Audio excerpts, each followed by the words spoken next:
சிறகடிக்க ஆசை சீரியலோட இந்த வாரத்துக்கான ப்ரோமோவில் என்ன நடக்க போகுதுன்னு பார்த்துக்கிட்டிங்கன்னா, ரோகிணியோட அம்மா ரோகிணிக்கு தாலி சரடு வாங்க பணம் கொடுக்க வந்தப்போ விஜயா பார்லருக்கு வந்துடுறாங்க. ரோகிணி அவங்க அம்மாவுக்கு ஃபேஸில் மாஸ்க் போட்டு விட்டுட்டு விஜயா கிட்ட அப்பா ஃபங்க்ஷனுக்கு வர முடியாதான், அவர் தாலி வாங்கிக்க பணம் அனுப்பி விட்டதா சொல்லி விஜயா கிட்ட பணம் கொடுக்குறாங்க. விஜயாவும் சந்தோஷமாக பணத்தை வாங்கிக்கிறாங்க.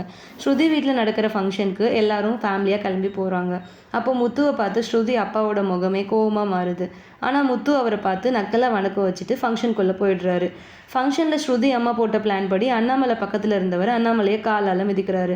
இதனால முத்து கோவப்பட்டு அங்கே கத்துறாரு. அப்போ ஸ்ருதியோட அம்மா, இதுக்காக தான் இவன் வந்தான்னா ஃபங்க்ஷனில் இப்படி நடக்கும்னு முன்னாடியே தெரிஞ்சுதான் நான் இவன் வரக்கூடாதுன்னு சொன்னேன்னு சொல்லி அவங்க நினச்ச மாதிரியே பிரச்சனையை ஸ்டார்ட் பண்ணுறாங்க. இதுதான் இந்த வாரத்துக்கான சிறகடிக்க ஆசை சீரியலோட ப்ரோமோ. ஸ்ருதி அம்மா நினச்ச மாதிரி பிரச்சனை நடந்து ரவியையும் ஸ்ருதியையும் அவங்க வீட்டிலே இருக்க வச்சிருவாங்கன்னு நினைக்கிறவங்க கமெண்ட் பண்ணுங்கள். அப்படிலாம் இல்லை, என்ன நடந்தாலும் ஸ்ருதியும் ரவியும் அண்ணாமலை வீட்டுக்கு தான் போவாங்கன்னு நினைக்கிறவங்களும் கமெண்ட் பண்ணுங்கள். வீடியோ பிடிச்சிருந்தா லைக் பண்ணுங்கள், சேனலை சப்ஸ்கிரைப் பண்ணுங்கள். தேங்க்யூ.